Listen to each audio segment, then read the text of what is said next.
এটি একটি বড় আয়োজন। এই ধরনের আয়োজনে কিছু আশা থাকে, কিছু আশঙ্কা থাকে, এটাই স্বাভাবিক। আমরা সবাইকে নিয়ে প্রতিনিয়ত কাজ করছি। আপনার সাথে আমার অনেকবার কথা হচ্ছে এই বিষয়ে। 100% প্রুফ কোনো সমাধান এখানে নেই। ঢাকা বিশ্ববিদ্যালয়ের যে ভৌগোলিক অবস্থান এবং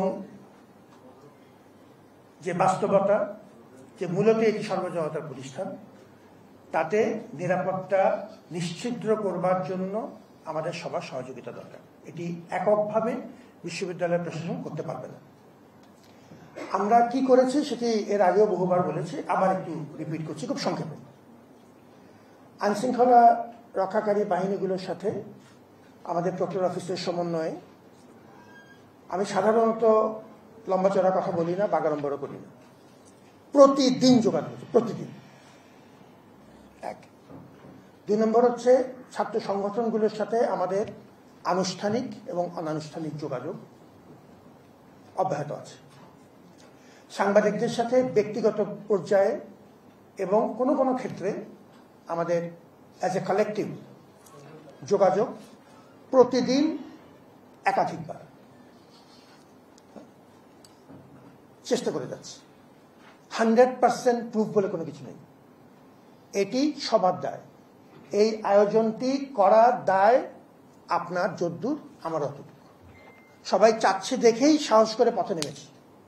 সবাই চাচ্ছে দেখে এই সাহসটুকু বুকের মধ্যে ধারণ করছি। আপনি আমার হাত ধরে আছেন দেখেই এই জায়গায় আছি। যতক্ষণ হাত ধরে থাকবেন ততক্ষণ চেষ্টা করে থাকবো। হাত ছেড়ে দিবেন, আমি হাত ছেড়ে দেব। পরিষ্কার। এটাই হচ্ছে আমার উত্তর।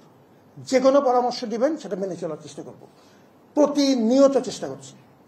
আপনি যদি স্পেসিফিক জানতে চান আমি আপনাকে লিস্ট সহ দিয়ে দিব, এবং আসলেই কিছু অগ্রগতি হয়েছে মানুষের মধ্যে। এখন দেখুন বেশ কতগুলো ক্ষেত্রে আমি কতগুলো সহজ উদাহরণ দিচ্ছি। বিভিন্ন ছাত্র সংগঠনগুলো মিছিল করছে পাশাপাশি দাঁড়িয়ে, এমনকি একই উপলক্ষে একাধিক ছাত্র সংগঠন মিছিল করেছে, কোন রকম বড় মাপের দুর্যোগ ছাড়া। অনেকগুলো, যেহেতু আমরা দীর্ঘদিন ধরে